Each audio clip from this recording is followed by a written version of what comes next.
I'm gonna give you an opportunity to introduce yourself, and then once I do that, I want to say where I became aware of you, and we'll get into our dialogue. Let people know where you from, how you showed up on the scene, because your name is hot right now on the internet, bro.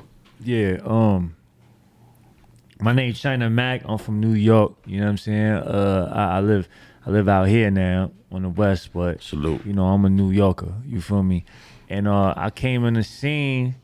You know, I just came on the scene like, what you talking about? Out here in LA or period? Yo, take us from day one. Like, 'cause I know I had to do my research on you. I've been aware of you generally for a few years. Right. In the last month or so, I've become educated. Right. However, during my education, I realized your background just come up. It was MCing before it was just blogging or creating content. Yeah. So just give us your story from, because it's also controversy associated with your name of yellow skin, black skin, politicking. Right. And you are very comfortable in the way you sitting in the midst of it all. Explain to us where you come from, why you were so. I pulled up by myself. You feel me? Like, you know what I mean? I was gonna get to that. Salute to the homie, bro, and I want to salute to him for this because we have a very like janky parking situation, and it caused him to have to jump through some hoops to locate some parking today. To the point where just based on him being from New York, not knowing everything that could be implied, I thought he might have got ghost. And I just want to salute you for staying so stumped down and even being here. Because people, I don't even want to try to describe what just happened, but people don't even know that I admire the fact you sitting right here after the bullshit that happened this morning. Because outsider could have easily been like, nah, I ain't really feeling that. And I thought that's the decision you made. But the fact that you were still working it out and you here, that says a lot about you in itself. Yeah, at the end of the day, man, I don't move scary. You feel me? Like, you know, I'm a man, so I move like that. And then if I'm in the presence of other men, then you know I don't have no problem. You feel me? But if I'm in the presence of snakes, and you know what I mean, then I'm gonna have to move accordingly. But I don't think I'm in the presence of that. Well, I know I'm not in the presence of that, so you know I move accordingly.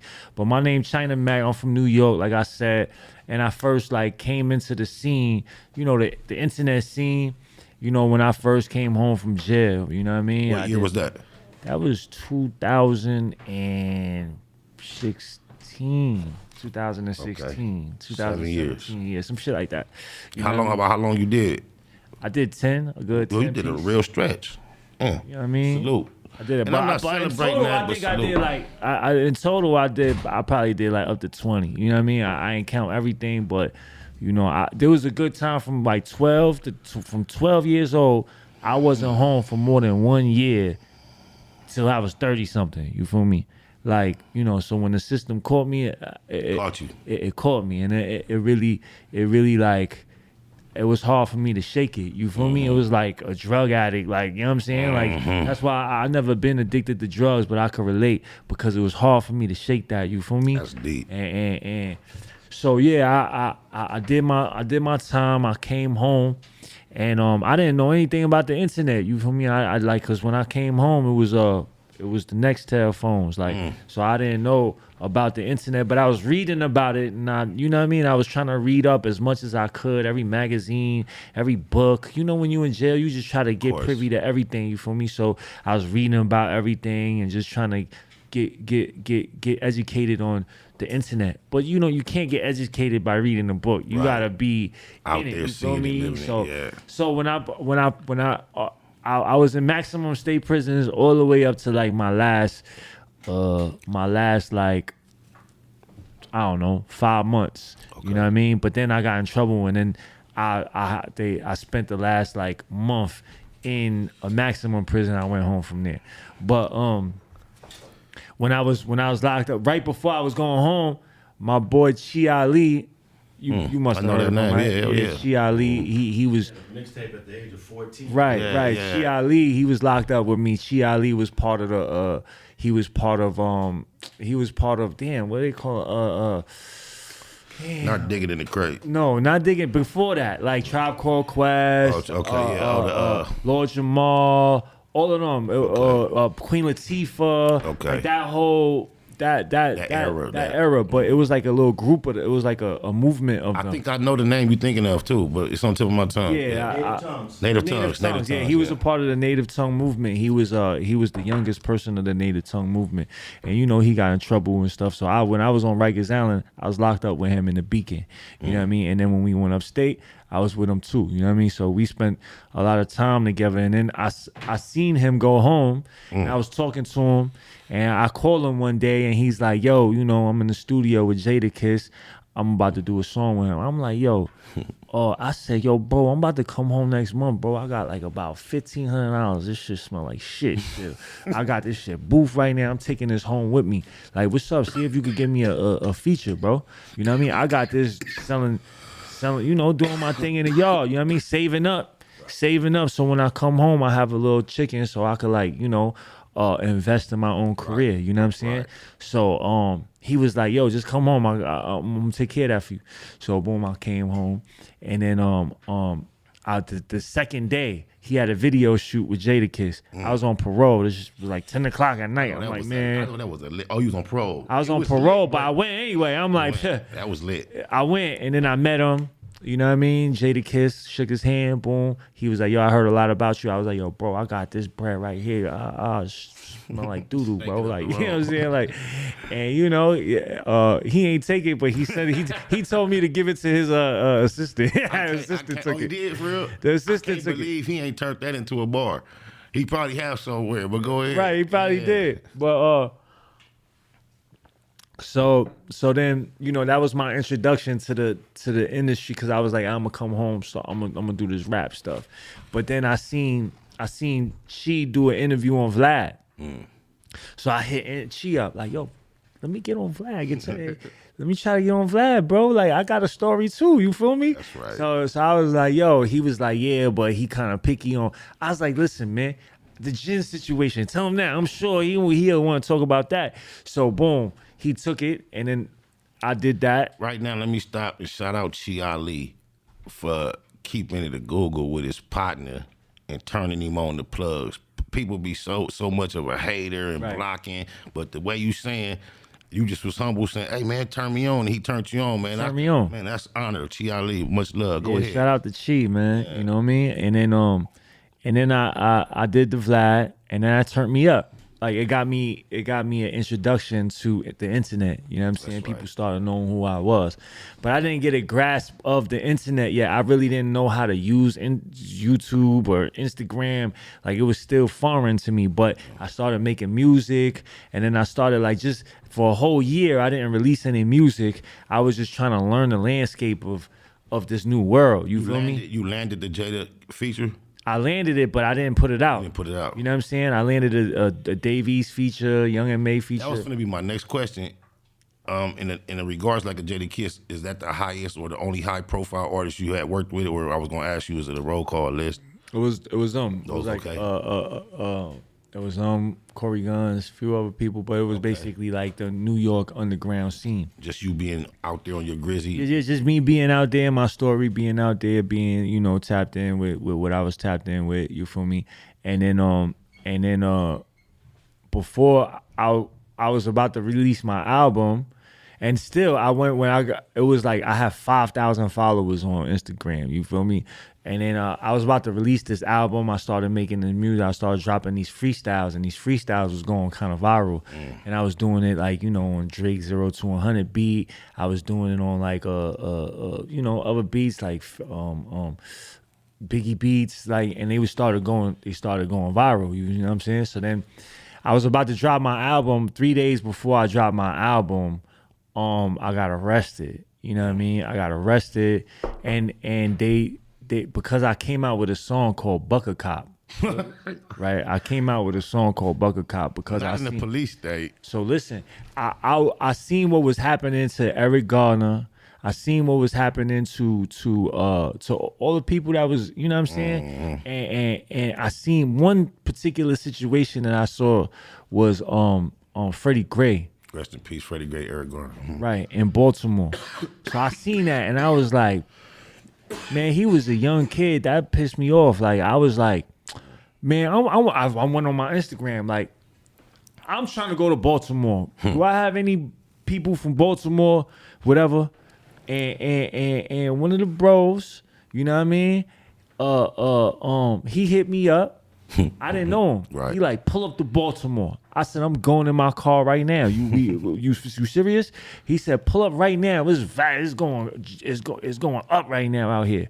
So I'm like, I'm coming. You feel me? And then I had this song called Bucker Cop, right? Because I'd seen it and I was just like, man, I'm triggered by this. You know what I'm saying? Because police beat me up mad times, bro. Like police put hands on me. Police made me feel like I was gonna die. Like you think when the police find you amongst us in the trenches that you get it worse because it's like now they gonna kick off in your ass a little harder because what the fuck you doing? Definitely, but in jail, it was in prison that I really got like, you know what I mean? I've seen in prison CEOs not like a white Crip so much that they let me do my shit because they couldn't stand how hard he was trying to. Right. And they ain't like that. They don't like that. Ahead, You feel me? They ain't like my. Have a natural aura as you. I'm not associating with him. I just know how from the outside looking in. A lot of times the law take it. Yeah. And I fight back like police like mad times, you know. So I got beat up by police. You know what I mean? I got my teeth knocked out by police. Like, have you ever been able to benefit legally of it? Like, I didn't even do that, bro. Damn, you a real nigga. They asked that's me nigga shit. They brought the paperwork to the gate and I spit on it. I don't fuck. Too gangster. Not even. That was too gangster. Like that was just too gangster. Now I look back, I'm like, damn. Mm-hmm. But at that time, I was like, that's what was taught to me. Of course. You feel me? That was the people that was behind, that was teaching me that was putting me on the game and they was like, yo, we don't, you know what I'm saying? So that's what I felt like, you know, what to do at that time. You made the song. I didn't want to distract you. So I made the song Bucker Cop and it started going viral, right? Like, you know what I mean? And the police got wind of it. Everybody got wind of it. And then people found out that I went to Baltimore, you know what I'm saying? Protesting. I'm on parole. You feel me? So then the police was just looking for any reason to arrest me. At this point, they find me they find me out of my house at 10 o'clock, 11 o'clock. They pull the car over, you know what I mean? Searched my car, you feel me? Because when you smoking, you know what I'm saying? So he searched the car, find so I just came from my video shoot, a video shoot. So they probably knew that. The video shoot had these prop guns in it, you know what I'm saying? So they took the prop guns and arrested me for the prop guns, right? They knew they arrested me. It was prop guns. They arrested me for a real gun. They knew it was a prop gun though, but they said it looks like a real gun, so we arrested you for a real gun. So they arrested me. Now once I get arrested, they threw the gun away because they know it's fake. But they know that once I get arrested, I'm on parole and I'm out and I'm out past curfew. You feel me? Is that a mandatory violation or do you mandatory 16-month violation they gave me, bro? I went back in for 16 months. I know you was sick, bro. For nothing other than breaking curfew? That's it. Cuz I couldn't imagine. Go ahead though. That's deep. 16 months. That 16 months was worse than 10 years, bro. I could. That 16 months did me so filthy, bro. Was you seeing same faces? Yeah, and everybody was like, what the hell you doing here, man? And I just felt like, I felt like, you know what I mean? But the good thing about that was remember I told you I only had 5,000 followers when I came home. Right.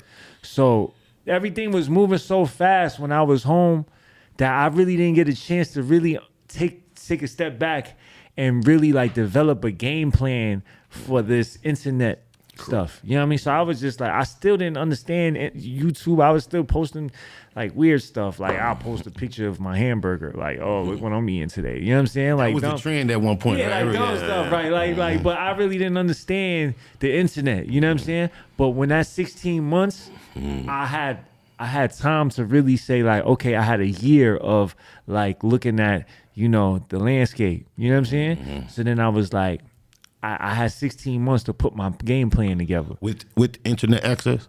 I didn't have internet access. You just up here But with it. I understood internet access now. You know what I mean? I understood everything, and this was live, just started, and I'm like, so anybody that was locked up with me, they'd tell you I was on my bunk for most of my days, just writing plans. I was just writing plans like day 1, day 2. This is what I'm gonna do with the internet. This is how I'm gonna do. Boom, just developing like real intricate like plans on how I'm gonna finesse this internet. Now, is this a scheme you came up totally inwardly, or have you been taught, trained in some type of? Did you learn, take a class? It's just you like take no class. Maturing. I had to take. Remember, I had to take a year to really understand the internet. And here goes 16 months that I just did not really want to give up. I did not want to do it. But then I'm like, all right, when the doors open this time, I know what to do.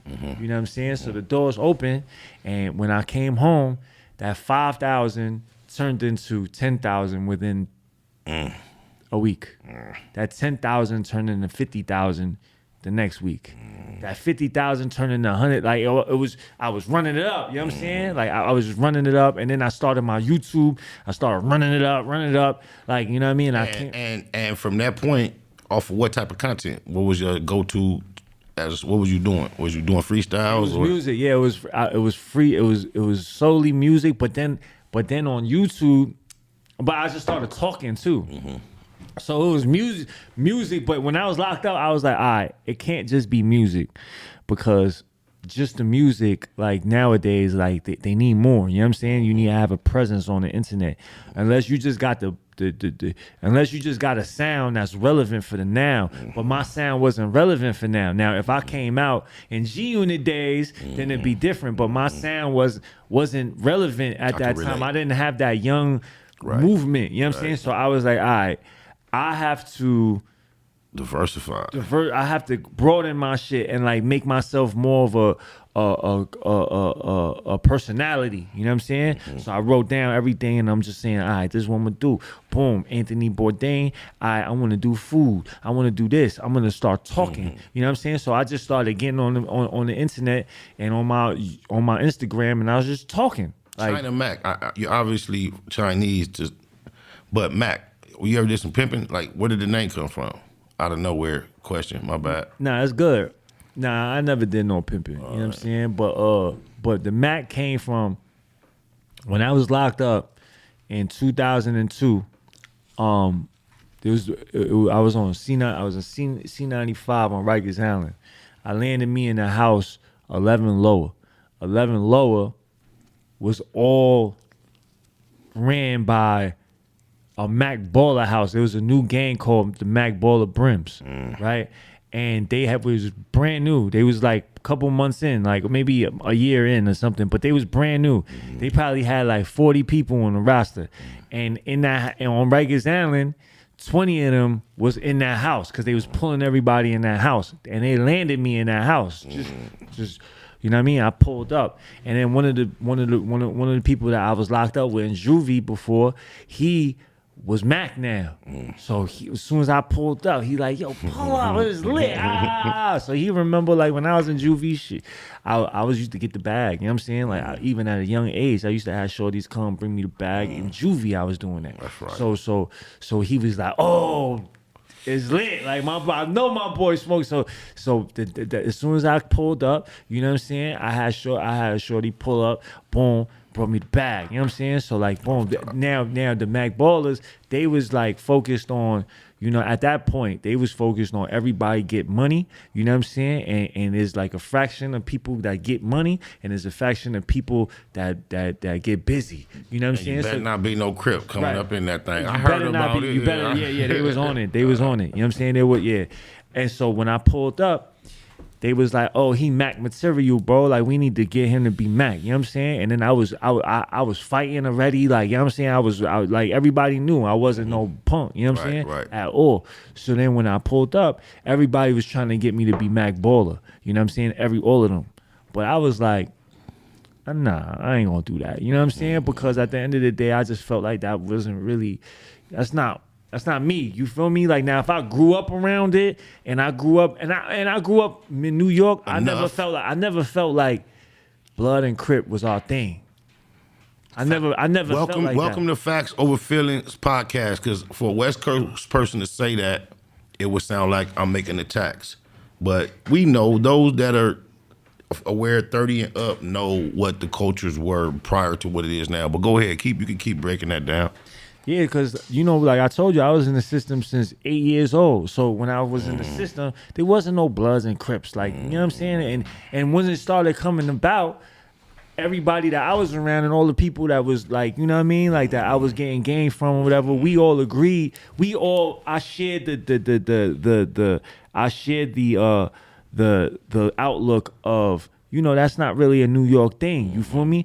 So when that was brought to me, and plus also I'm Chinese and I was in the whole Chinese gang, and I'm like, I ain't trying to be something. You stood on shit that mattered from the inside. Yeah. So I never joined the gang, but I never joined no Bloods, nothing. But it was your folks. But it was my folks. Yeah, I feel you. You know what I'm saying? Like I get it lit with them. Like if even all the way up to my last year of getting locked up, I had an affinity. Affinity with the Max, because you know what I mean. So like, you think they respect you more for not being a follower and just being a friend, an ally?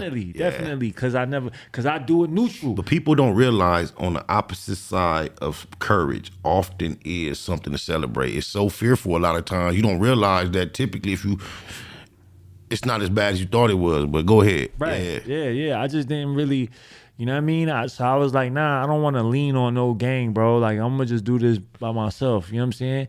I'm going to do this by myself. I don't want nobody. Were there ever times down the line through your stretch where you second guess and was like, you kind of wish maybe I should have, or you always felt like never. it was? Only time I felt like that was like, people was trying to, like, I seen like people that I was coming up with that was like young boys. We was young coming up, and they had hoods and they had status, and I was just like, damn, I could have definitely been past him. You know what I'm saying? Like, you know what I'm saying? And I'm looking at people like, damn, you wasn't even like that. Like, you know what I'm saying? Like, you know what I mean? I definitely could have been way, you know what I mean? Oh, it's gotten a lot easier to represent that part of society, bro. It's not as hard to walk the plank as it used to be. Yeah, it used to be hard. It used to be hard. You're right. Yeah, it used to be. But then I from what I'm saying is totally different from what you're saying. Because I just know that it was hard for my side, like my side. But I'm sure, like on this side, it's totally right. It's right. A whole but totally yeah, you have a challenge game, that I haven't even slowed down to even start imagining. Yeah, you talking about from your perspective. It's like, okay. Yeah.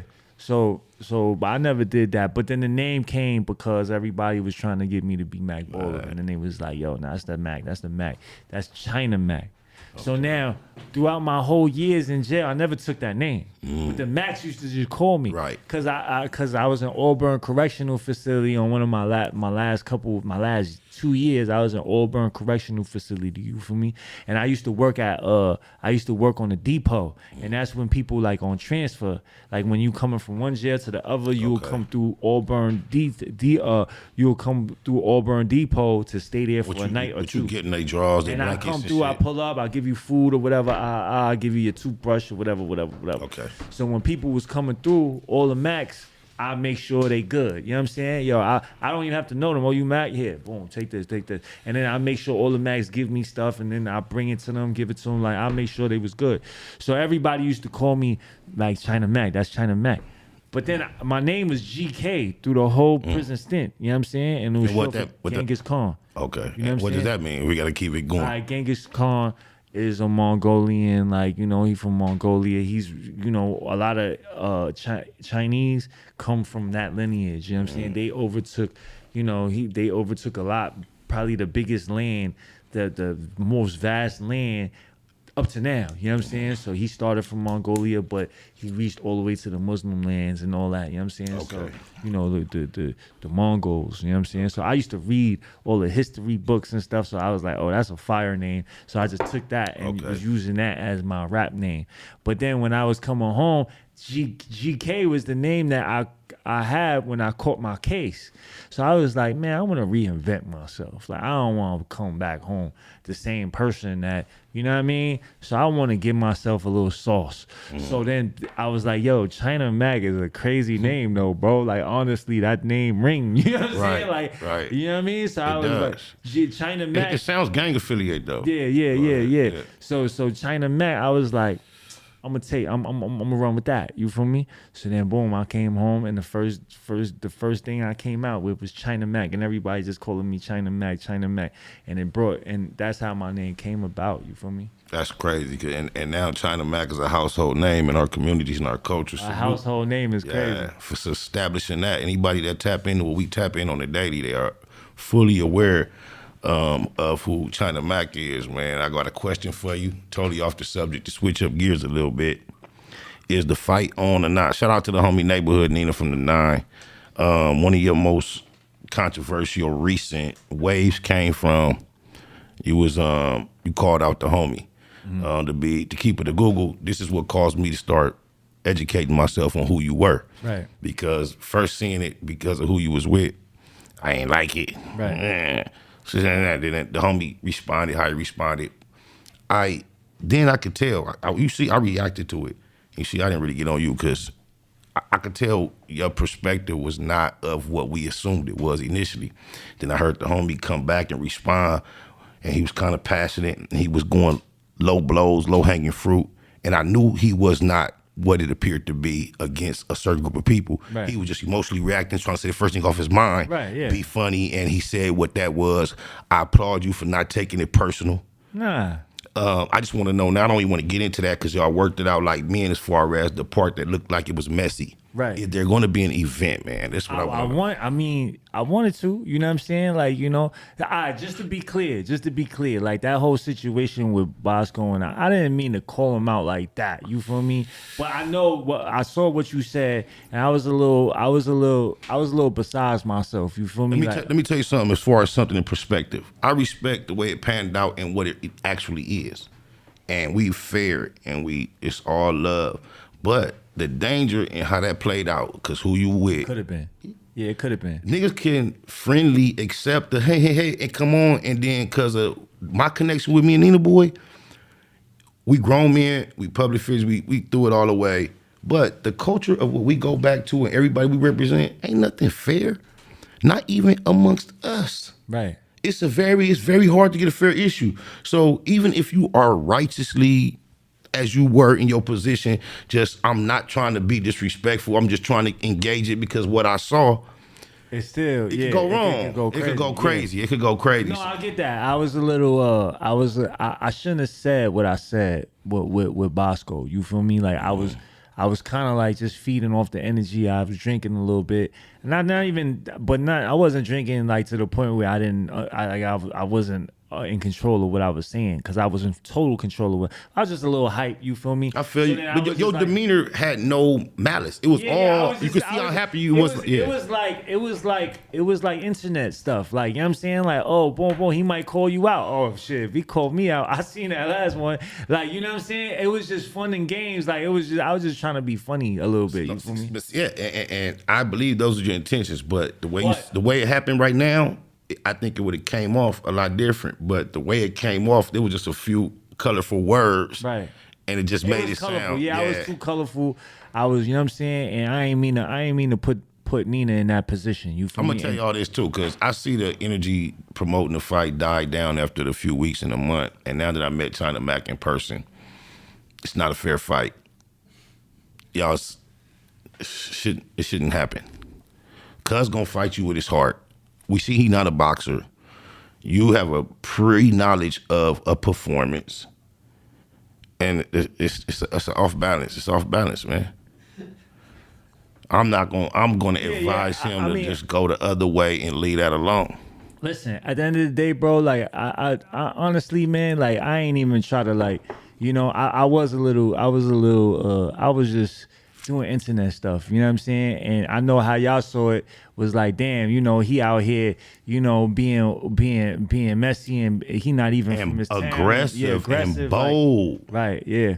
And but at the end of the day, it's like, you know, I was just, you know, I was feeling how I was feeling, and I stand on how I feel. You feel me? But at the end of the day, it's nothing personal with the bro. Like, you know what I'm saying? I know it. I would love to meet the bro. Boxers, And like, you know, we boxers that swelly cheer each other's face up. MMA people, they hug and thank each other for opportunity afterward. And to build those fights, they say way worse things to one another. Yeah. You don't even know them enough to have a personal. Right. I understand. Right. We was just whatever. But but so with the Nina Boy shit, I mean, you know, if it happens, it happens. If it don't, it don't. I have been preparing though. I ain't gonna lie. I've been preparing, you know what I'm saying? So if that don't happen, just in case, I do talk a lot of shit, you feel me? So you know, like shit, anything can happen, you know what I'm saying? In real life, yeah. Anything happens, you know what I mean? So I am preparing for it. So like if it does happen, and it does happen, if it don't, then you know, it is what it is. But at least, you know, it was beneficial for both of us, even up to this point, because it brought his, you know, his awareness back. His awareness, or whatever he do with it, that's what he do with it. But it did bring his awareness back, and a lot of people saw him, and that might not even know who he was. You know what I'm saying? So like, you know, it brought mine up. You know what I mean? So I mean, that's not the reason why I did it. You know what I mean? Of course. But you know, it was beneficial for, you know what I'm saying, for whatever. And you know, that reminds me of a conversation we had slightly off camera of how, regardless of the quality of content that you actually had to provide to the internet and how consistent you are building it and how efficient it is, it's ironic that a lot of times you'll see your wave escalate behind the bullshit. Yeah. And you've been around for a while, and I was just making the comment of how I became very aware of you, even though you have so many things to bring to the table as far as content, character, the way you speak, articulate yourself. You fit into a lot of pockets that's out here popping, but I had not really been aware of it until the bullshit came. And that's just a funny anomaly how things work. But I want to speak on what I said earlier of how I became generally aware of you.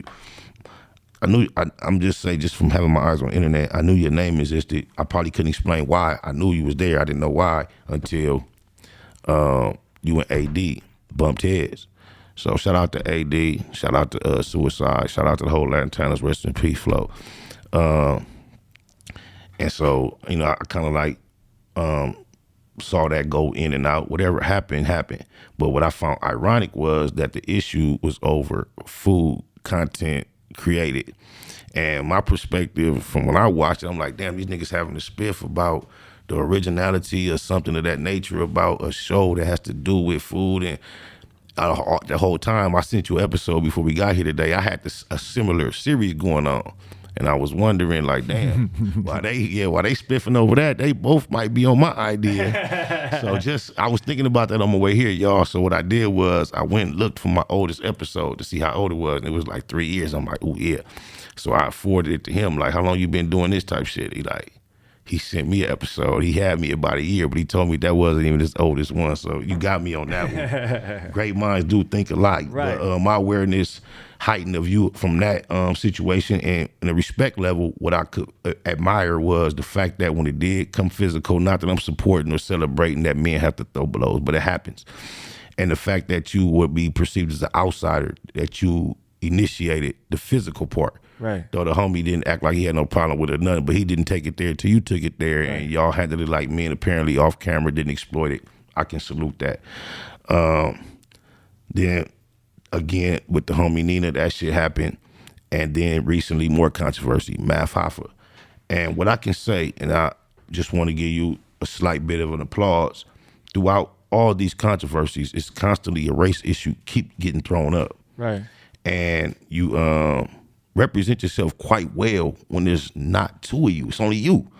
And I'm often, when I first watch this shit, I go in based on, you see the two names, I'm already assuming I'm finna agree totally with what this motherfucker's saying. Right. And then when you get a chance to talk your shit, not that I agree with everything you say, but you make a perspective where I can say, I didn't really look at it like that. So I want to applaud you on that. Right. And I also saw you on Cinemills TV recently. Right. Shout out to Cinemills TV, the whole team over there. Shout out to Cinemills Go tap in with that.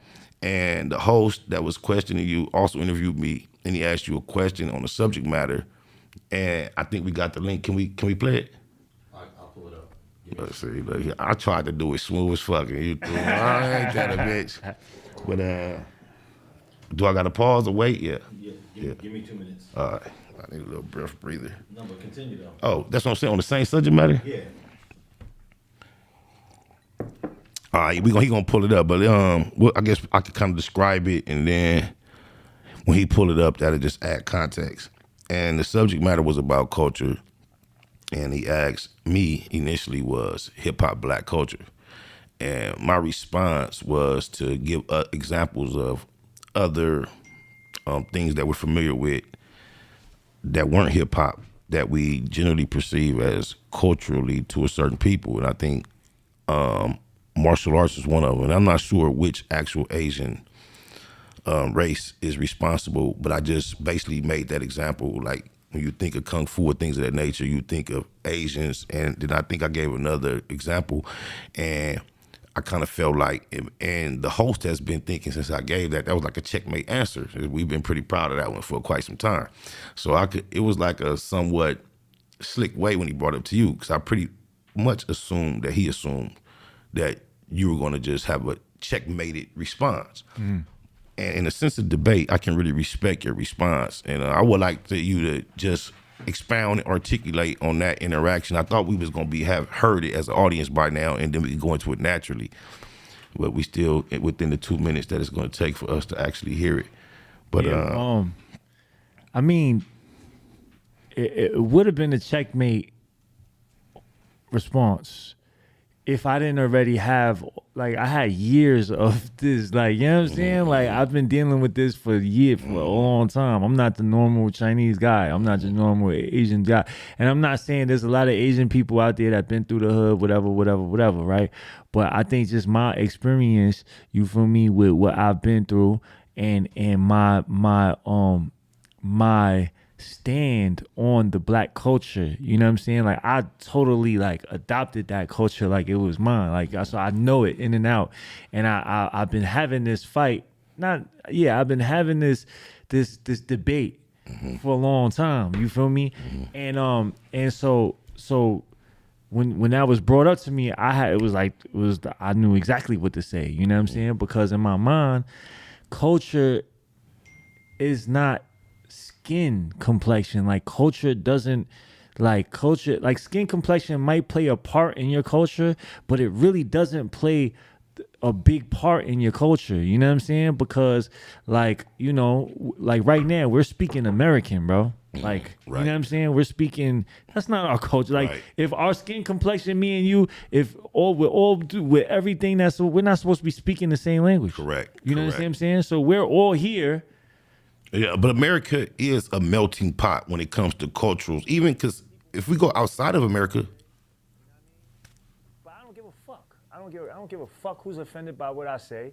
Is that the timestamp? Stand on it, regardless of who's standing in front of me or what. I'm not being disrespectful. I'm not saying, I'm not trying to claim something that's and later. take something that's not mine.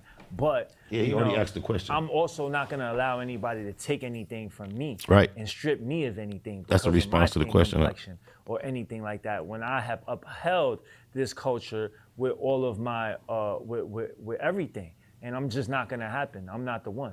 Right. You know the rapper Spider Loc?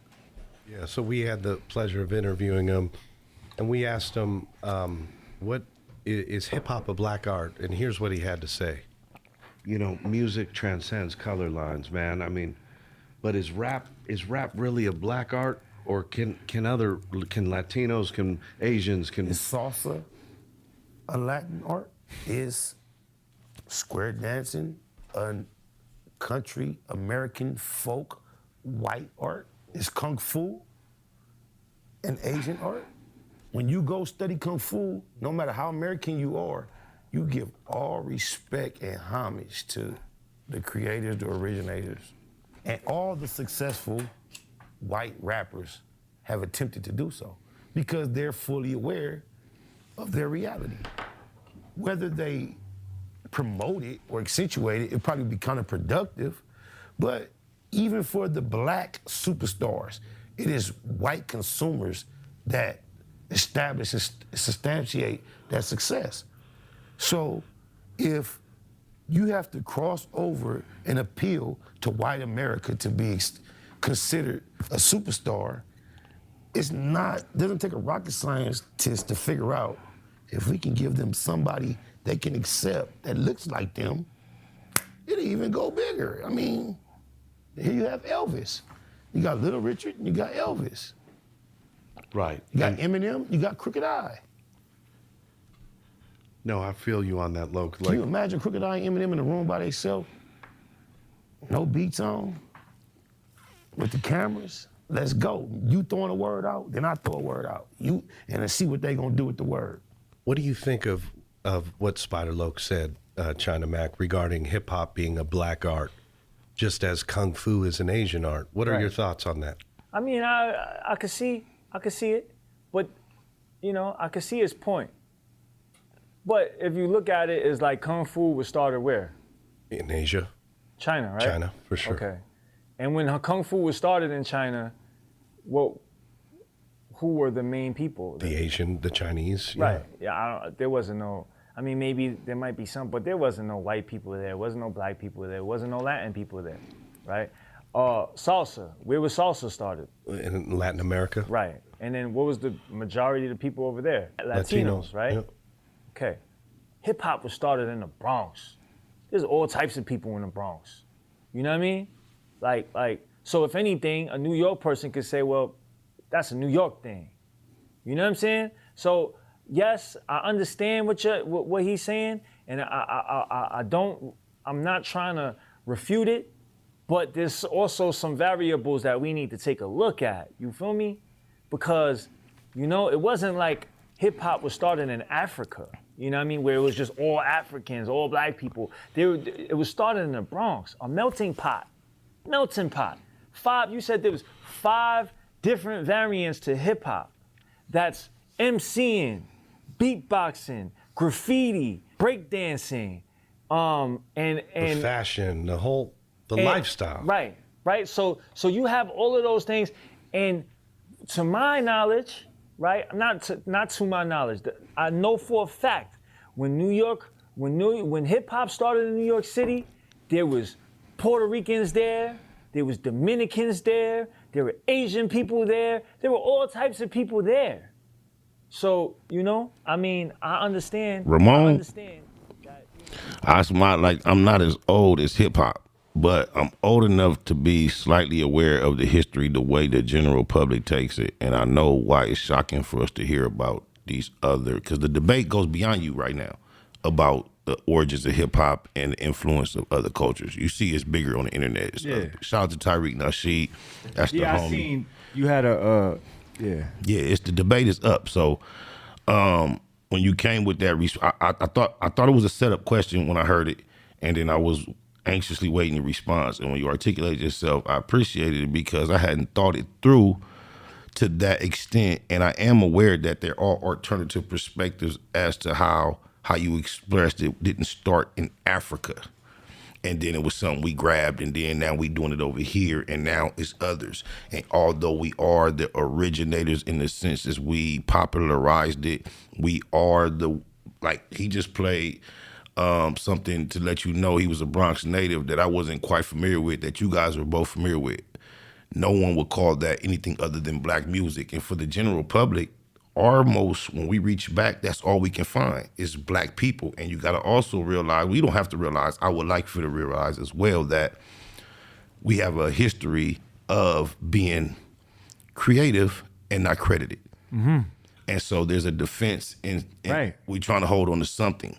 And to say that, I cannot in my mind at this point even try to imagine denying the fact that even with the most original first black hip hop artist that we want to go back to, that he could have had a best friend like you or Chico. It's so it's so understandable. So I can understand why you would have some 40-something-year-old non-black saying, "Hey, yo, I was there." Right. It makes sense. Yeah.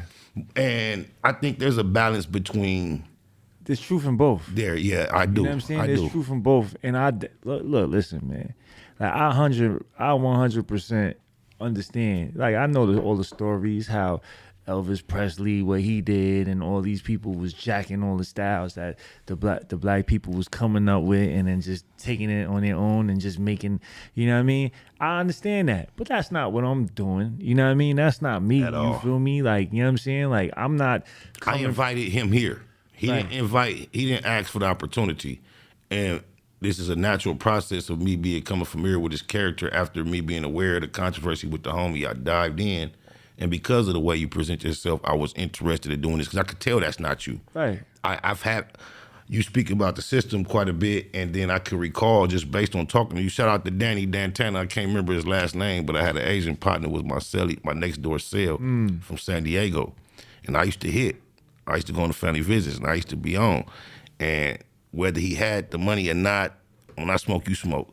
And Dantana and his celly Paul were Asians. They was my dogs. Even when it came time to politic, if he had a problem with one of us, and he wasn't no gang affiliate, so he stood on his own on a lot of shit. But he wasn't ever on his own because he was my partner. So I know how, and he grew up on the outs. He couldn't show you a picture with him and 5 people that look at him like him. It's just, he don't have them.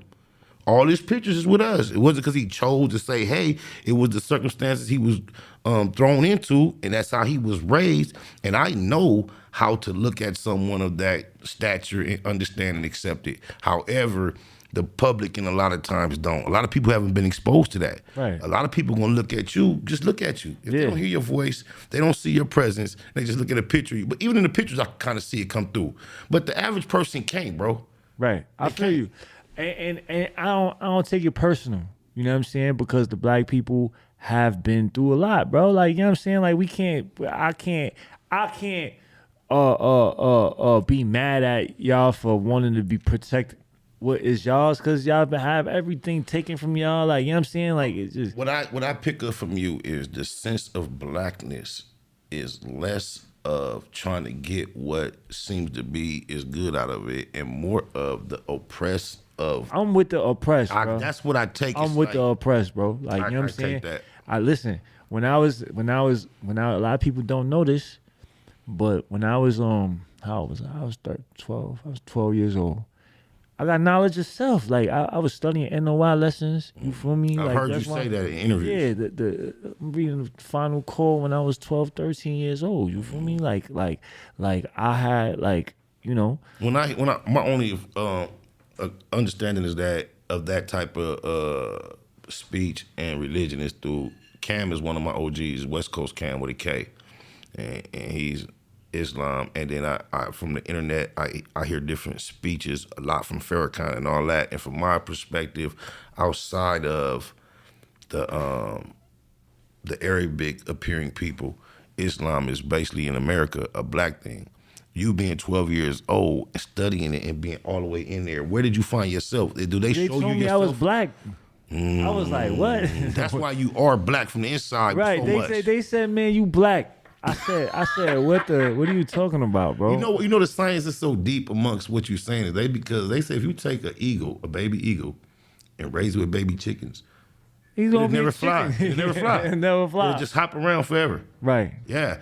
So I real. can imagine that. Yeah, really. Right. Really, indeed.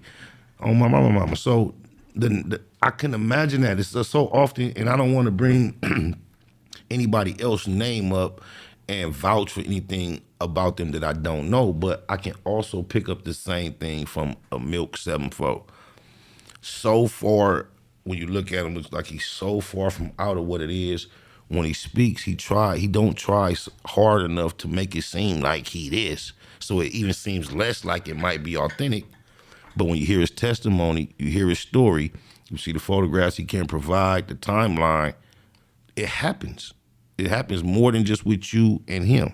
Right. So that's Yeah, very there's a understandable. lot of people like that, but yeah, I was taught that from young, you know what I'm saying? So when I come into the culture, I'm not here to take nothing from the culture. In fact, I'm here to put in the culture, you know what I'm saying?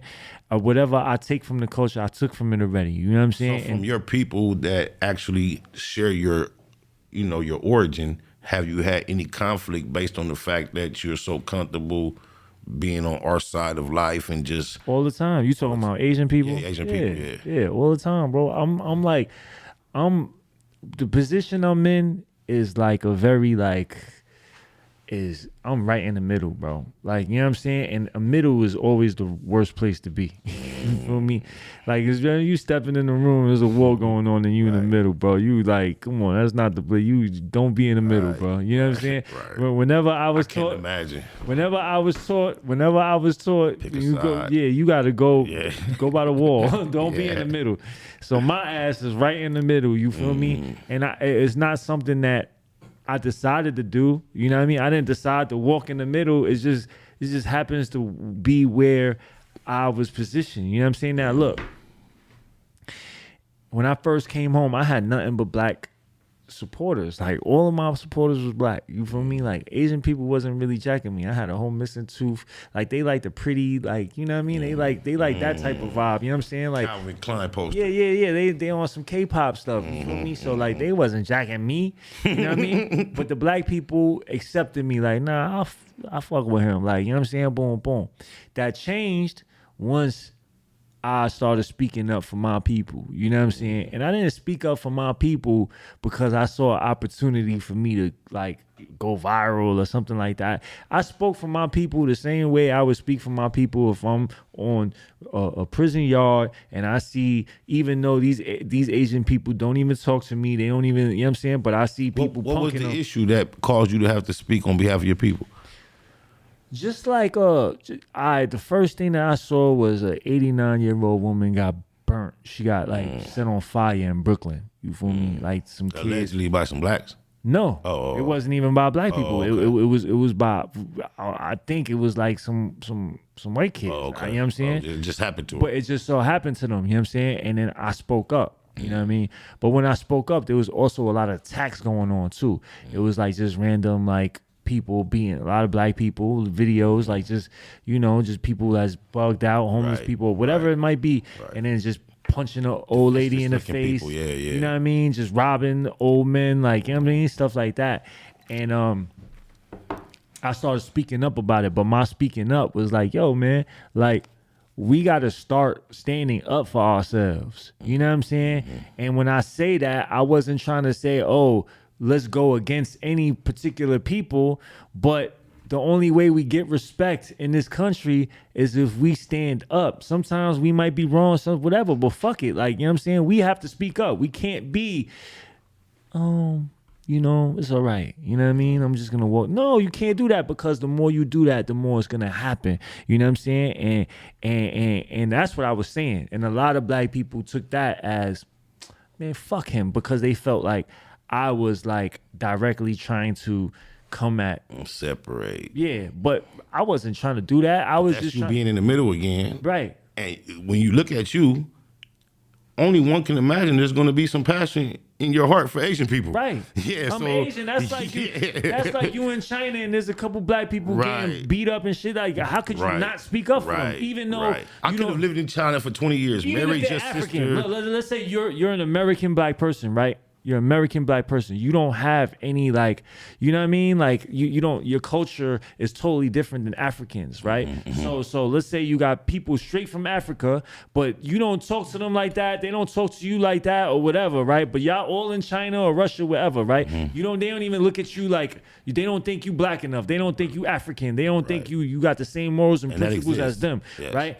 And then now you in China somewhere, but you cool with all the Chinese people because you American, and Chinese people look at Americans like better than Africans. You know what I'm saying? So they accept you, they do that or whatever. But now you see a bunch of Africans getting picked on or whatever, getting beat up by these people, and that's like, you don't speak up for them.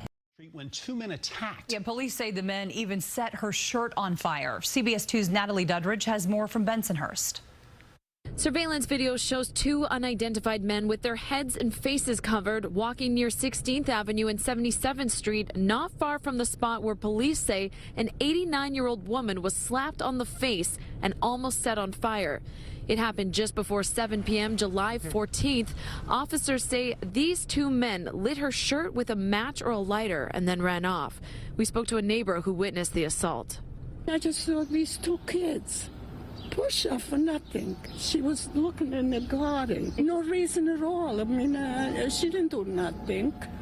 Why you pushing the poor woman? Maria Castanello says she checked to see if her elderly neighbor was okay, but the woman didn't speak English. Police say the victim was not seriously hurt and didn't go to the hospital. Investigators don't believe there was any interaction between the victim and suspects before the assault. Some people that don't have brains in their head take it out on the wrong people.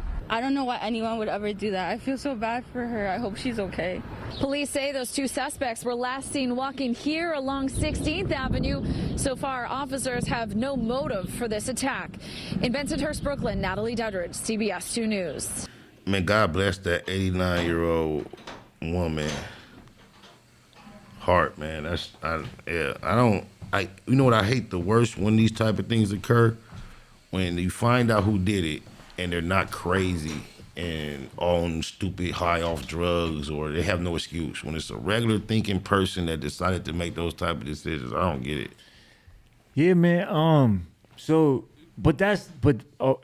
That was after the COVID thing. You know what I'm saying? And that was like, everybody saying that COVID came from China and all that, and then that kind of put a target on us. You feel me? So you got all these people that. Personally, did you have to deal with that in real time when that was being the rhetoric? Did you have to discuss that? I know either with your black homies, was they bagging on you like, oh, y'all did this, or a little bit, but not really. Okay. I never get this in person. I always get it online. You're not from China, right? You're from here. Yeah, even though my name is China Mac, but I get it. You know what I'm saying? But all of this was happening, and people, you gotta understand, this is the first time this ever happened in our existence.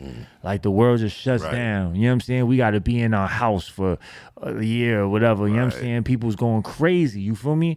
So now they need somebody to blame this on. You know what I'm saying? So Asian people started to become that for a lot of people. You feel me? Especially in New York, San Francisco, these places where I just Factz Ova Feelinz, I'm how to represent my people, but in real time, I don't know if it's propaganda or what. They were showing us videos over there of us getting treated real bad by Asian people.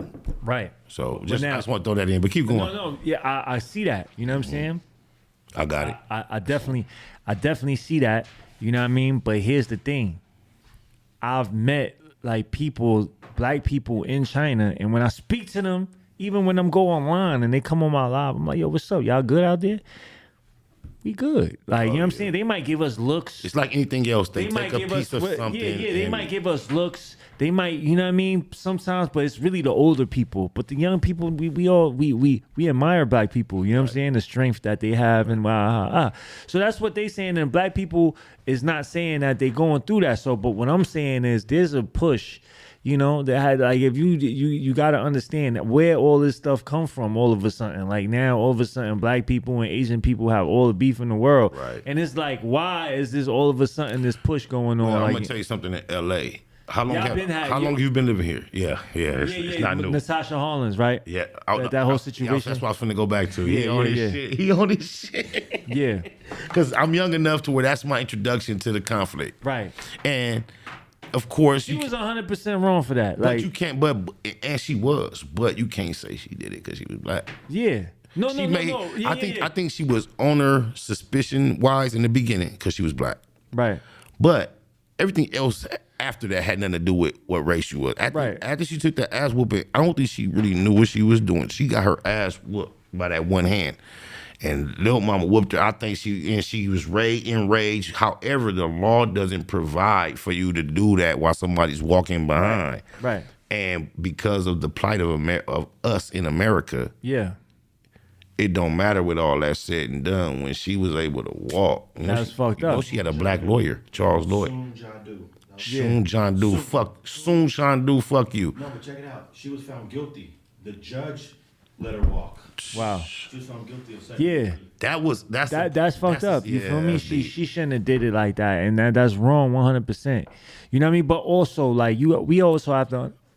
And then that didn't start the actually headbutting. What actually took place was Rodney King riots. And a lot of Asians were store owners. Getting ran in. People was running in the stores. And a lot of time they was on roof with their choppers doing what you would do. Right. Like I would do. Yeah. And it just so happened that they were there and that's what it was. And I often speak of this when it comes to the Latino black shit in LA that everybody chimes in on.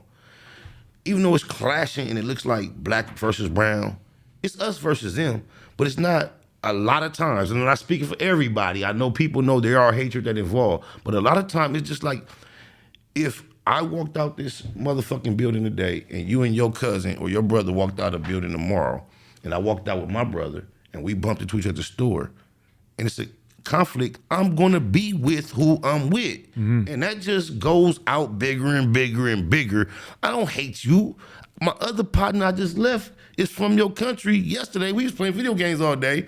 But if I'm in a motherfucking store and I'm with a nigga I know and he looks like me, I'm gonna be down with him and he's gonna happen to be with somebody that looks like him, and that be the nature of it a lot of times. Right. And it just, instead of being 1 or 2 people, it's 2 times 2 times 10 times 20 times. Right. And that's what it is a lot of times. You know, you see how we having a conversation about black and Asian, like, you know what I mean? I don't remember seeing this as a kid. You feel me? Like, I don't remember my uncles talking to black people. I don't remember, like, you know, going to a Chinese restaurant and well, sometimes I seen it sometimes, but you know what I mean. But the majority, I ain't see the Asian people come out and kick it with the black people, and I don't really see that. You know what I I'm find saying? ironic, and I'm gonna get off this soon because we on a time level and they flashing me signs everywhere if you ain't seen them. But this is, people tend to appreciate stereotypes when they're positive, but when they're negative, it's a problem. Right. And it's a couple I'm gonna just mention just real quick. Like, when it comes to mathematics in school, I went to school from 7th grade to 12th grade, and I graduated a year early because I started a year early, but I graduated on schedule from private school, and they were predominantly Asian. And one was in Glendale. That was the one that was hella Asian. Like, a lot of my classmates, when I would like go to their homes, they had theaters in their homes back then. When they started 9th grade, they would be driving a Benz or a BMW that was 3 or 4 years old that their parents just had paid off, and that was their first car that they were scooting in. That's the type of shit I was exposed to at a young age. So I've always had a camaraderie with people outside of my fucking culture. But you can't tell me from 7th grade, the little girl with all the Hello Kitty motherfucking erasers, the other little, they knew the shits. I don't give a fuck. I went from 7th grade to 12th grade. They excelled. There were others that weren't them that rivaled, but it seemed, and there were some odd ones amongst them that was just knuckleheads or couldn't quite get it. But it was predominantly something that they mastered. It seemed it was natural. When we hear about, for me growing up, learning about cultures, I hear how we come home from school, you do our homework maybe, play video games, go outside, play how it used to be. From what we're taught in areas from where your people come from in general sense, I've learned that you do school so many hours, and when we doing times tables, they doing algebra, and then they come home, they do piano for 2 hours, then they do ballet, then you practice martial arts, then you go sleep and wake up, and it's a whole nother exposure. But these are two, that's okay if, you accept that. We do good business, we do good in math and all that, but then people will say, black people, we great in sports, or we dance well, we're good entertainers, we got big dick, we take that. But anything negative, and the whole world have certain perceptions based on we all see the same. You know what I'm saying? Like, everybody feel that way because they feel it. When it's positive, it's cool. But if it's negative, all of a sudden, everybody's hurt. It's not politically correct, hate speech. What's your way in on that? Or do you take the negative and the positive stereotypes? Yeah, I mean, first of all, I suck at math. You know what I'm saying? I was never good at math. You're an anomaly. Yeah, I'm an anomaly. You know what I'm saying? But you know what it is culture, bro. Is like, you know what I mean? Like that's the Asian culture. That's the difference between us and black people. You know what I'm saying? Black people, y'all come from great culture. You know what I'm saying? Like, just African, like the culture, like the come original. on, let's look at the original like culture that y'all was given, that y'all had. It was great. You know what I mean? Y'all built create more than sports and stuff like that. Way more than that. You know what I'm saying? Just all the inventions y'all did, y'all made, all of that. Like, and that comes from the culture. You know what I'm saying? But now us Chinese, we got great culture too. because we've been. It's just I feel like it's us. We the oldest. You feel me? Like if you look at. I mean, I'm not saying we older than y'all, but we've been here too. Like you know what I'm saying, and we've been building stuff and creating stuff and doing that. And black. On behalf of everybody that fuck with me on the conscious community of black, I heard him say oldest, but you heard him. He corrected it and say, "Nah, I heard that, y'all." We're not the oldest. But what we are out of everybody else, we are the like we've been here. You know what I'm saying? Like our cultures have contributed to, you know, a lot of people steal our stuff. A lot of people steal black people's stuff. Wait a minute. You taking me down paths that are just ringing bells, because China is, especially according to Trump, like every tag, if I looked at the shit I got on, every tag might, you know what y'all reputation is for taking stuff, right? Yeah, when it bootlegging stuff. Yeah, I mean, experts like Apple launching on the 16th. China got a version on the 12th coming out. Right. But look, listen, gunpowder was created where? Right.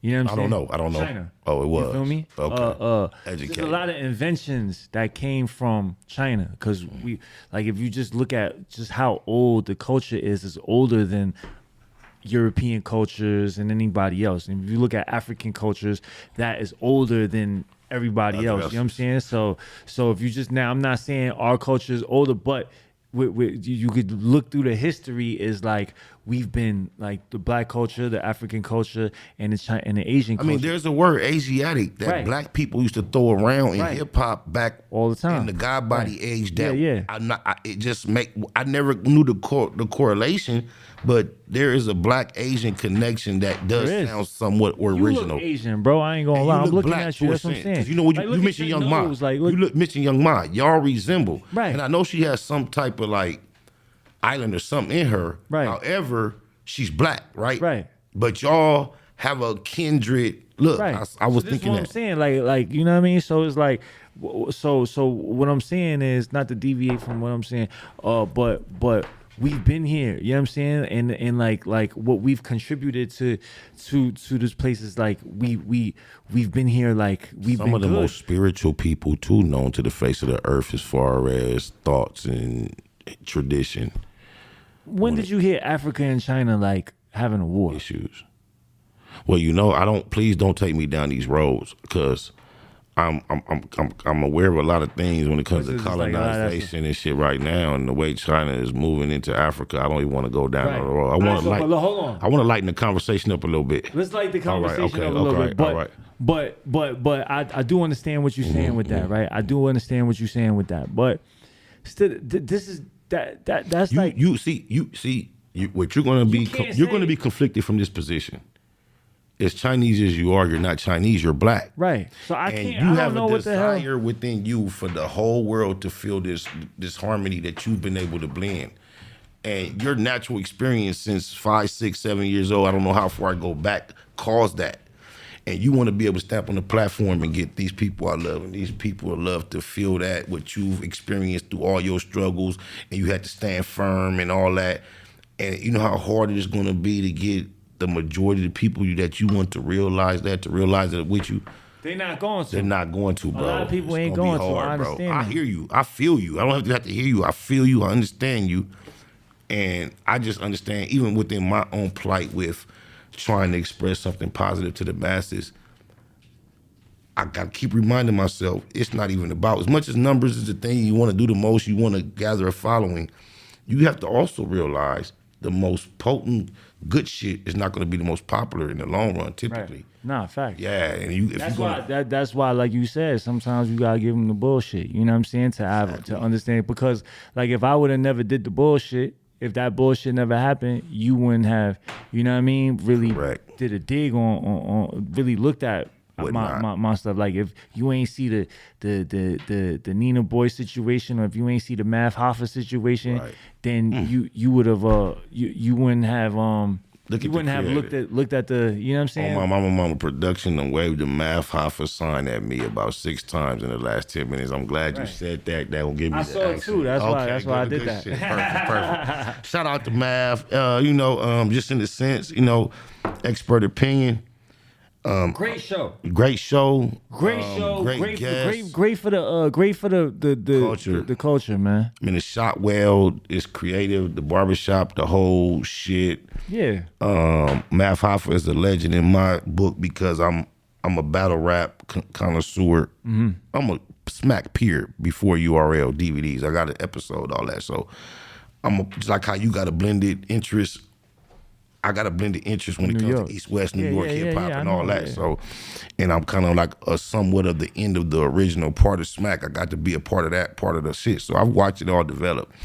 And I'm a nigga that dedicated my life to bombing first and conflict in my life. So I watched Mav be the one that's been known to do that. Even though Dose was a little nigga from the day one, my thing was this. I don't understand how he didn't. This is why I could never be a battle rapper, because I've programmed myself and been programmed to understand those type of words are fighting words. And if you're in my face close enough, that's what I'm supposed to do when I hear them, especially certain keyword, trigger words, the B word, even the Crips get up there, let them say, grab the B's, all that.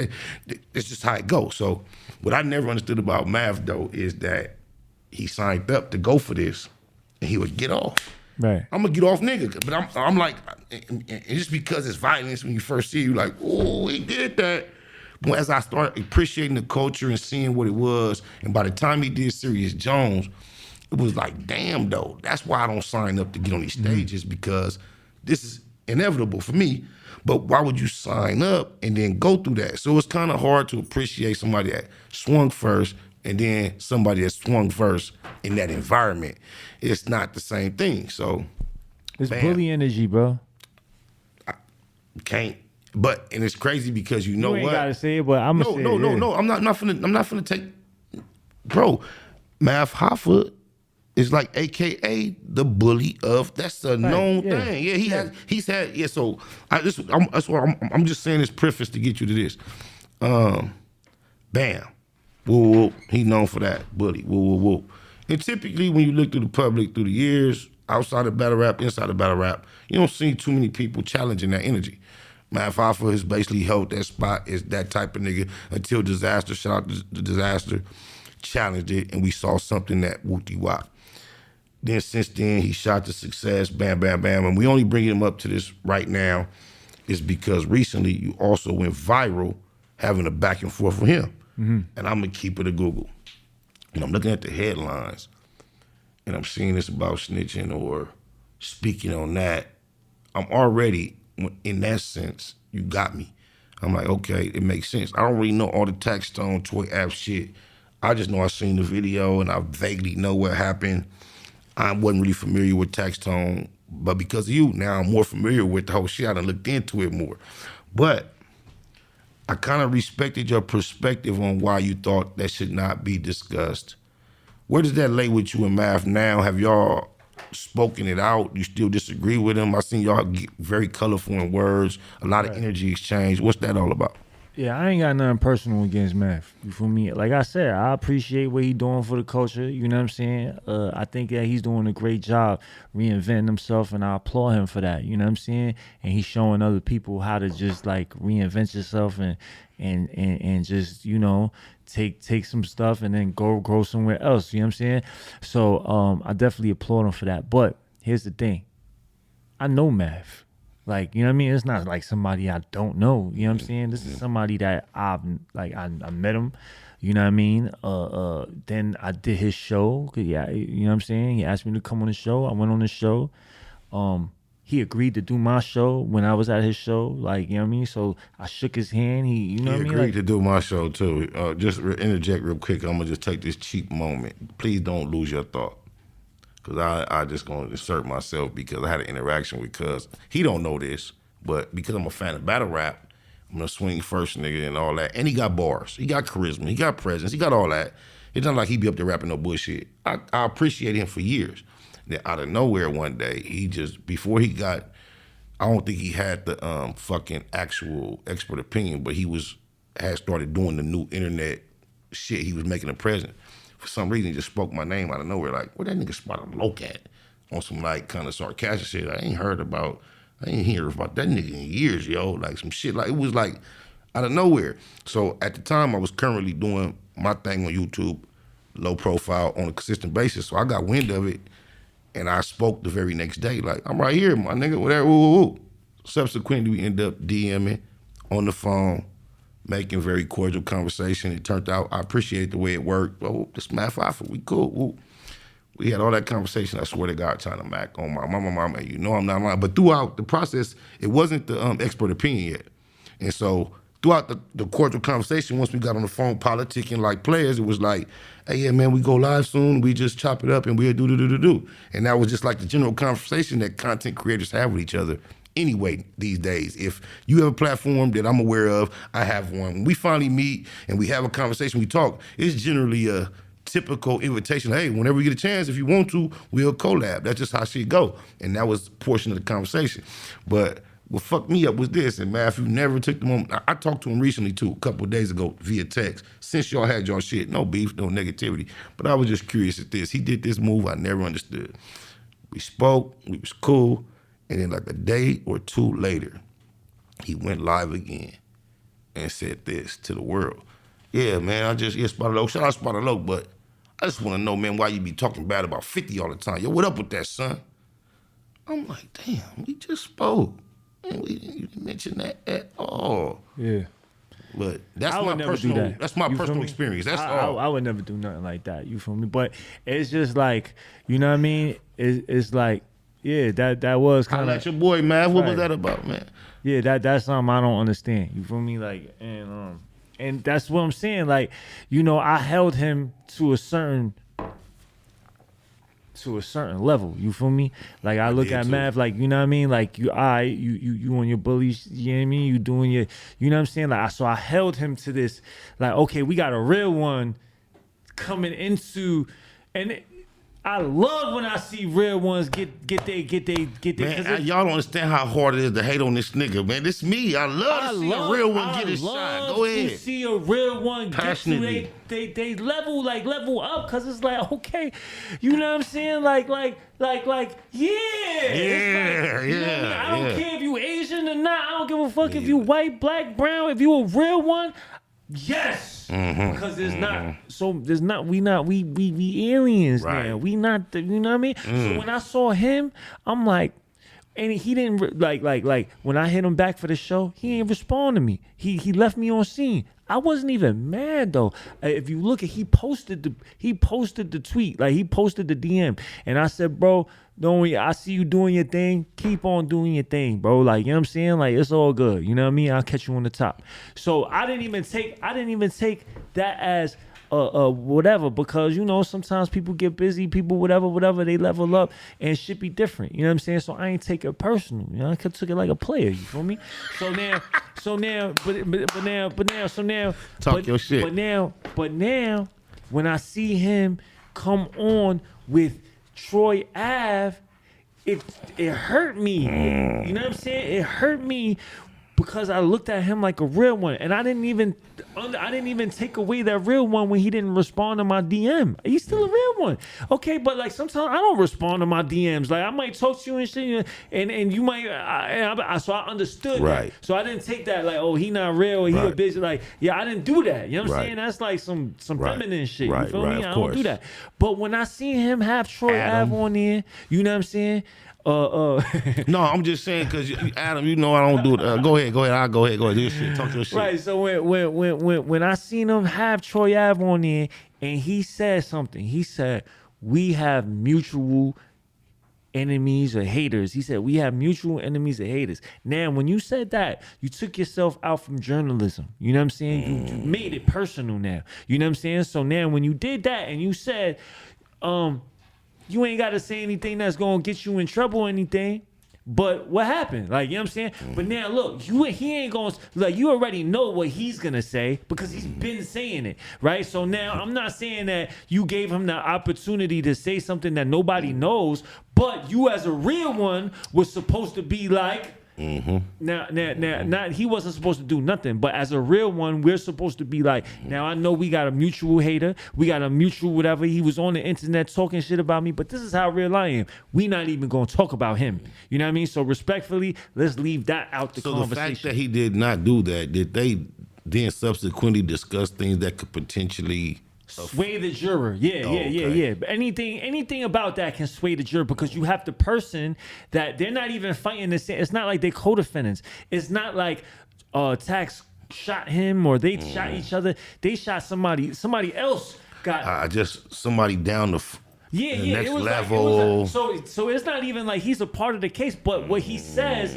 will affect the case. You know what I'm saying? So that's like me coming on here and you allowing me to talk about a case that's about to go to trial, and you know what I'm saying? You allow me to talk about it. I would never let anybody do that. You know what I'm saying? Because I come from that. Now everybody ain't gonna. I so understand that. Everybody ain't gonna be like that, but I thought he was gonna be like that. You feel me? I thought he was gonna uphold that, and it just hurt me. It hurt me when I saw that, and I was hurt by that. You feel me? Like, and plus, and it's not like I'm just jumping in every conversations because people be like, oh, why you ain't saying nothing about Wallow and Jay Prince? First of all, I don't know Jay Prince. I don't know. You know what I can Jay get? You know what I can say to your credit, and I know Tax Stone. I ain't got no pom poms. I'm not cheering for China Mac, but I'm Factz Ova Feelinz. And the fact that he is a part of this culture without my invitation or involvement, he's 20, 30 years in, I'm not the one.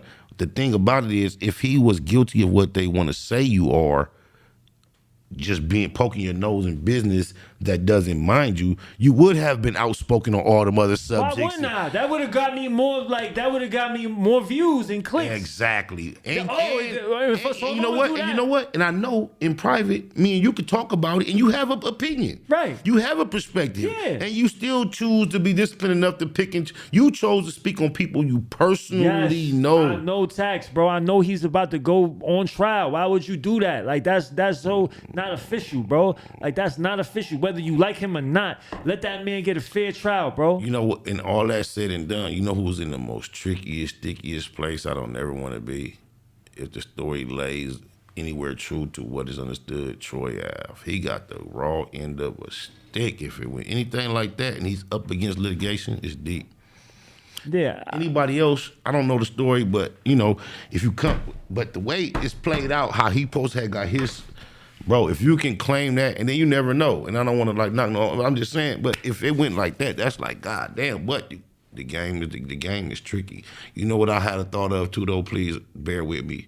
Do not be upset. I'm finna change the subject all the way again. I've been wanting to say this to you, because this is back for the second debate conversation. I had this. I wanted to tie this in way earlier. I heard you on the interview on the subject matter of if that's the case. You know, Magic Johnson is a guest in basketball. Mm-hmm. Jordan, that makes so much sense. I want to ask you this. Is that a real direct parallel correlation when NBA, NFL, is it the same thing when a certain industry cannot exist without the new members versus someone who's just present, being successful in general? Right. No, it's totally different. Okay. You know what I mean? But I was just saying. I know that's off subject. It would have made way more sense if I'd have brought it up back then. But I thought that was a great point, and it just came back to my head. See, when I said that, I wasn't trying to. Of course, like black people dominated the sport, so you can't like how the hell, you know what I'm saying? But that's like you telling a kid that loves basketball, you know what I'm saying? That grew up playing basketball, but he sucks. You telling him he's not. But what is so disrespectful about being a guest? But here's the thing. I'm not today as a guest. In the beginning, we alluded to this. I didn't want to go into detail about the situation where he went through to find parking. As a guest, everything he went through, guess what I did? I volunteered to go through because he was my guest. Right. Him being humble, a man just doing his thing, he chose to go through the struggle himself. But as a guest people are respected. They are. Right. Why do people get so defensive when the word guest is used? Well, I'm not defensive. If I'm a guest, then I'm a guest. There's nothing wrong with being a guest. I'm just not a guest. I don't feel like I'm a guest. You know what I'm saying? Like, you know what I'm saying? Like I know Eminem said it, but I'm not Eminem, bro. I don't feel like I'm a guest, bro. And you know why Eminem know he's a guest? Because if he sat at the table of Dr. Dre, the originator, one of the most cornerstone black successful, had he not sat at that table and maybe did that with Scott Storch, someone of that nature and we never knew about him, it would be a different story, no guess, because you came into something that was not yours or not affiliated with your people, and then you did astronomical numbers no one ever seen without any assistance from the greatest, one of the greatest platform fucking landscapers for artists ever known to this fucking industry, and he happens to be black. Right. I mean, like, that's like to me, I don't understand how, as a younger me, I was duped. Eminem. But as I've grown and mature, and you understand what a budget does and a rollout and Jimmy Iovine in the scope. He was nice, but he ain't, you know, he wasn't like, he is not the Bruce Lee of this shit. Nah. He's best at this point, what we give him praise for is rapping fast and using syllables and words that we don't understand, relate to, or care about. Right. That's what he gets the most applause for. Right. The shit that he slows down and says that we all understand, okay. Right. It was the whole spice of Dr. Dre at who he was at that time, that twerky voice. He was on beat. It was shit we never heard. We were kids. It was a lot to it, and it was marketed. It was very well marketed, promoted, developed, heavily budgeted, and served to us. But it's just like when I watch fucking Miss Society right now. When I watched Miss Society when it first came out, it was like a documentary or a fucking video camera somebody did like this. When I watch it now and I see that scene when Kane is a kid on the back porch and they tell him, don't get that little nigga the gun. Do you know how Hollywood and cheap and corny that shit look now? Right. So it's the same thing with a lot of things I used to think and believe. You was in the hype. Thank you. You was in the hype. Thank you. But to go back with the visitor thing, you know what I'm saying, with the guest, you know what I mean? I just don't feel like I'm a guest because, like, you know, I don't look at, like, when I'm with you right now talking to you, like, I don't feel like a guest into, like, you know what I'm saying? Like I feel like you my brother, you know what I'm saying? Like, you know what I mean? When I go into black people homes, yes, I'm a guest, but I don't feel like you know what I'm saying? Like, hip hop, I'm not a guest to, like, it's something. Nah, it's written all over you, homie. It's me. So for me to just say, tell them, that's your camera, tell them, because I see it. For me to say that I'm a guest, I would just be like tucking my dick between my It's balls, almost like you have a fucking American army. And guess what it looks like when you go down the lineup? You'll see a white Brad with a long nose, a me and a him, and then a Jose. And that's the United States of American front line of their army. That's how diverse it looks. How can you tell either of them they're any less American one or another? So whatever you're tapped into from your fucking core and your soul. That's what it is. I get it. I get it, me? bro. And that's what it is for me. So I can't, how can I take that? Like, you know what I'm saying? Like, I don't believe it, so I'm not going to take it just because it's going to make anybody feel any better, because I don't believe it's the truth. So I'm not going to jack it. So I'm going to just throw a monkey wrench in the program. Where do you get conflicted? Just tell me this, because one of my favorite songs these days is, if the world was ending, you come over, right? The world is ending. The last thing on the line is your culture, as far as where you grew up, against the people you look like. I live here, bro. Like, and this is what I said in the Math Hoffa joint. If we go on a war with China and China drop a bomb, you think drop the bomb on you? You think just because I'm Chinese, that bomb is not gonna affect me and my family? I believe the fear of the average American that doesn't have a real insight to a person like you and a connection is that's how you feel. Or someone that looks like you. I think the average. My mother hates China, bro. My mother hates China. Shout out Mom's Dukes. So you don't even think I'm like. Let me just. I'm gonna tell you off top, and I'm gonna reiterate that. If I didn't say it clearly, I'm gonna make it stay. I respect all the energy you present, bro. Shout out to Moms. Ma, listen, to speak English, right? Because I'm on an interview, Mom. How do you feel, real quick, how do you feel about China? China. Do you like or no like? Before I really like China, but now lot much. Okay. Thank you, Mom. Talk to you later. Thank Love you. you. Love you. Love you. That's so hard. That's on my mama. I'm gonna do something. She ain't know. She didn't know I was calling No, nothing. bro, you don't, bro. She did the before. I don't want to be disrespectful, but she did some classic shit. Hold on, man. I got to this. I'm gonna just try to balance this shit out. Respect to Miles Dukes. I love that. That was classic, bro. I love her. I heard all that. She was so honest. She don't know where you at, who listening, what we look like.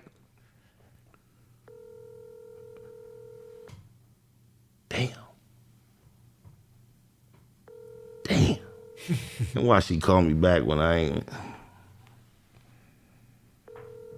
Damn, I had a good question. I was gonna balance that shit off. But that was beautiful. That was beautiful.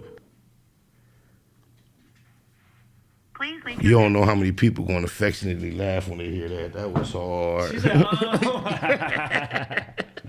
For real, man. That was hard. But yeah, man. The big balloon, man. The balloon. Yo, they Yeah. say I'm a spy. I'm just saying, man. We gonna I have don't to know what the hell is going on, bro. Like, I don't listen, man. You got all this alien talk, you got all this balloon talk, spy talk, all this. Like, I don't even know what to believe anymore. I don't know what to, like, you know what I'm saying? There's so much information out there. Like, it's just like. It's an overload. It's an overload of Right. information. You feel me? Right. So it's like, you know, all I could do is just live my truth. I'm going to pay attention to certain things, but I ain't going to be too well invested in anything because you don't know what you being fed. You know what I'm saying? That's so and if you deep. don't know what you being fed, you don't know if it's poison or if you don't know it's a nutrient. You feel me? You know, that's so true that you think you're gonna break it down to all the essentials. I'm just gonna drink water and eat fruits and vegetables, and they tell you, oh, they got pesticides on the fruits. The fruits are GMO. You can't drink this water, this bottle, that bottle. So what you saying is I understand it. Yeah, it's like you gotta find where you gonna lay and just stick there. Because, Yeah, bro. Like, you know what I'm saying? Like we so, like, the internet messed us so much up. We so divided right now. This country is so divided. Our people so divided. You know what I'm saying? And it's because of, you know, what we being fed. You know what I'm saying? What we being fed. You know what I mean? And you know, we just gotta be careful what we taking in and what we really like. Kids? Huh? You got Nah, kids? I don't. Okay. You know what I'm saying? I don't. But You know what? That's another reason where you can feel as fearless as you feel facing society and controversy. because I don't have kids. Like, yeah, goddamn right, bro. Right. Gotta keep your No, honestly, gotta keep your warrior spirit on fire. I tell you, yeah. That's why I be like, you know what I'm saying? Because if I had kids, I wouldn't do none of this stuff. You know what I'm saying? Shit, I probably wouldn't be sitting here with you. Right. You know what I mean? Because and I'm telling y'all, I'm not gonna go through it, but just trust me, SBI. Cuz had all the right to text me an hour after he got here and tell me, hey bro, I got caught up, that wasn't cool, I gotta go. And instead of that, I called him a couple times and he didn't answer. I'm gonna keep it a Google. I was telling Alex, like, damn, he got on, man. I'm fussing at him because remember I was down there trying to get him to come help us. Yeah. And he was running late, trying to get all this set up, trying to trust me to handle it. But every other time we had a parking issue through the years, or through the year and a half, or the year or so, or almost a year, whatever it's been, I try to keep it facts. When it's a parking issue, he immediately comes down and regulate if we got to do whatever. And today he was just like leaving it on me. Cause he ain't, yeah. I'm like, yeah, damn, I'm It's like, okay, Alex. It's all right. But I'll take that one. I didn't know nothing. I'll take that one. I swear to God. Yeah. And when you finally chose, take that one, when Alex. you finally chose to work it out on your own, before I had to do the double up and do that. When I I'm gonna left take and I was that. waiting on you, when I walked up, I told him, I said, man, it's some whoopty whoop, and he still didn't tell me he knew you. Right. He wasn't gonna say nothing, but I could tell he didn't. He left that to me to handle. He's never left me to do that shit, bro. It's all right, Alex. But I want y'all to know, when I got in the car, so by the time I gotta go do all, he didn't give a fuck how I felt. Alex knew how I felt. He kept just being dry, like, so what? So I go through to whatever to make it work. And when we finally get here, and we get in the car, we pull up. I'm like, yeah, man, whoopty whoop. You know, my partner is whoopty whoop. Be like, oh, that's who it is. I'm like, yeah. He like, oh yeah, we ain't met, but we had an interaction. And he didn't say nothing, but you could tell it wasn't like a hug type shit. Right. So when we get up here, I'm like, man, you didn't tell me you knew him. And right then, I lit a match where it went and they talked about it. They came to a reality, but I I knew I wasn't off. I know this nigga. It was something going on, bro. I'm like, damn. I'm being humble. I'm like, Alex, you don't know what. We gonna probably be the best of friends after this, man. You know what I'm saying? Bro, God, I appreciate it. We gonna probably have a really great relationship now. But that's how the world works. You feel me? Indeed. And I was speaking about this elsewhere, I think yesterday on my platform, and I was saying war is it's a part of our existence, but it's only accepted and appropriate when it's utilized to bring about peace. Right. And conflict less than war is similar. People that's coming with righteous spirits to anywhere, and they bump heads based on being integral. If they get a chance to hear each other, if they both stand on integrity, we're going to find a medium ground. Right. I'm glad you celebrated the title, Factz Ova Feelinz, because this is how I came up with that title. Feelings are real. Everybody has them. We're all entitled to them. Everybody agrees to that. I can't take your feelings. I can't shit on them. That's like you say, your truth. I don't like that term, but you'll use it. Your turf, that's your feeling, your opinion. They're like assholes. Everybody has one. Nobody can argue that. Cool. So if that's the truth, if we come as a collective to a community, a public platform to discuss anything, and we acknowledge that, and we all come to the table with our feelings, they're so unique and different, and we all acknowledge you have the right to have them. We can't argue it. Guess what we have? Chaos. Because mine are different from yours, you're different from yours, and we all agree you can have it. We're going to sit here, and everybody's going to argue about my feeling, your feeling, your feeling. Let's leave that out at a public forum. In a public forum, what we can do is agree upon facts. If we're intelligent, we all know the facts. And from the facts, let's put them together on the table like a puzzle, and let's discuss these facts and get to this bottom line. Right. Because your feelings are yours. We're not saying fuck feelings like Right. I'm too hard. Everybody has them. Right. But when we come to this public table, you know how hard it is to give everybody's feelings equal consideration? Impossible. It's impossible. So we leave those to the side for the public forum, and we deal with the facts that we all respect, and we utilize those facts to kind of like analyze the subject that we discuss. And that's where the Factz Ova Feelinz originally came from, to keep it a ghoul. Yeah. That's real. Yeah. That's a good.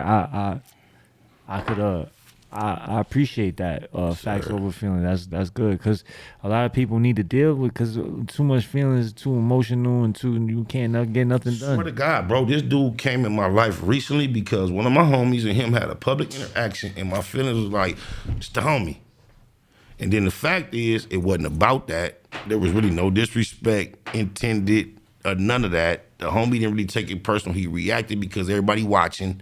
This was something that grown men can discuss if they get over their feelings and get to the fact that this is an individual I really appreciate getting a chance to meet.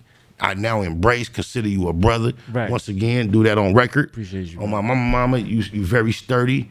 We in a cult, and I'm glad you coming to a time frame where it's not easy even being associated with being who we are and then representing the masculine side. There's so much bullshit going on that if you were really just trying to wiggle in and be jiggy with us, it's a whole lot of trends you could be chasing and being with that I see you standing sturdy on. So I want to salute you on that, representing the original sense of standing on principles that I do. I got the 5-minute sign about 10 minutes ago.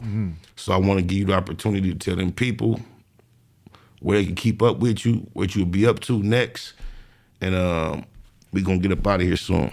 Yes, sir. Y'all got follow me on China Mac, Instagram, China Mac, my YouTube channel, China Mac TV. Also, I got a new YouTube channel where I do streaming and stuff. It's Mac Talk. You know what I mean? So y'all can find me there. I appreciate y'all, man. I appreciate this conversation. This conversation was a hefty meal. You feel me? And we was able to cover a lot. And I know a lot of people that's watching this is the stuff. You know what I mean? This is stuff that changes things. So I appreciate you having me. I appreciate having this conversation. Yeah, I appreciate you. Alex, I'm gonna take that one, bro. I'm gonna take that one. All right. That's love, man. And look, there's so many things. I get a bad rap a lot of times about confrontation and my intentions, but ultimately, I love to see a resolution to a could have been something other. Right. That's what I love to see. I'm not afraid of confrontation, bro. I welcome it because you never know what you're going to get out of it. Correct. You know what I'm saying? And a lot of times it don't be what you think it's going to be. That's what I was trying to express. I agree. It don't be what you think. Like, look, me and the brother going to have a conversation, whatever, but it's not going. It's not. Now look what. Now look what it could be. AD, me and him had a conversation. Now, you know what I mean. We had a problem. Now it's like I call him for anything. He call me for anything. So it's like I'm not scared of confrontation, bro. And when you do get scared of confrontation, that's what holds you back from growing and being free. You feel me? Being free because you're so scared. Oh, what if I do this? What if I do that? That's gonna happen. Well, fuck it. If it happened, it happened. But you know what I mean. We'll see. You bring to my mind the time of Steve Harvey. I saw him doing an interview with a young lady, and I don't know what the conversation was about, but it was about maybe 45 seconds of a clip, and they were sitting about as close as you and I, but they were in separate little chairs. And she was young, and he was Steve Harvey. And he was talking to her. It was a very beautiful little set, nice and comfortable, and he was in his swag, comfortable. I don't know what they was talking about, but he said this, and within these 30, 45 seconds, it choked him up to the point where he had to fight back tears. And I was impressed, and I understood him as if he was a minister I had listened to preach a whole sermon, and this is all he said. He was like, you know how he be trying to be cool. He was like, if you standing on the cliff and you scared to jump off because you don't want to hit no bumps and scrapes or break no bones on them rocks, if you don't jump, you cool. He was like, you safe. What's all you got? You don't jump. He was like, but if you don't jump, he got struggling. This is what he got choked up on. And we know Steve Harvey. He went through whatever, he the man, whatever. And he was realizing his journey. He said, but if you don't jump, you're there for sore. And he almost cut that shit. It stuck with me. It's been years since I've seen that, and I've heard tons and tons of sermons. I've listened to lectures. I've heard a lot of philosophical people present their perspective on life, but little tidbits like that, when I know he went through some real shit to get, and he was like, yo, check this out. Yeah, you don't want to get your bones broke. Don't jump off the cliff. But if you want a sword, guess what you got to do? You got to take the chance to jump off that motherfucker. If you want to do all that, you got to jump. So it's what you going to do. You're going to save your, guess what we've been taught in this society? Safety first. And everybody that we respect as far as accomplishments, we're comfortable enough to put safety second. Think about that one. That's real. Good looking. I'm trying to find something fly to end on. That was fly. My nigga Mac, appreciate you. That was fly. That was fly.